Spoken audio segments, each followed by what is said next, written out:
Replacing a window handle is a quick and easy DIY job. We recommend that for security, always opting for a lockable handle. There are just 4 simple steps to follow.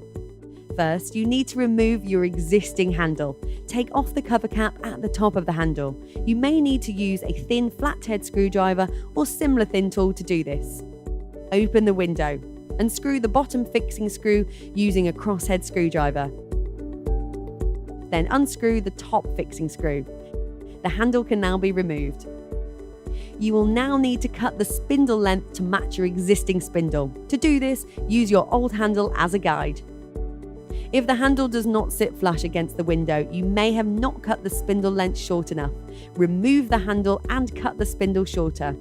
If the handle sits flush against the window and operates properly, you have the correct spindle length. If your original screws are in good condition, you can use these in the new handle. Otherwise, select the appropriate pair of screws from those provided. These may need to be cut to length. Attach the screws through the top of the bottom fixing holes. Check the handle is fitted securely and operates correctly. Insert the cover caps to hide the screws. Your new window handle is now installed. For security, please do not leave keys in the window lock. For more information on Yale's range of window handles, visit yale.co.uk.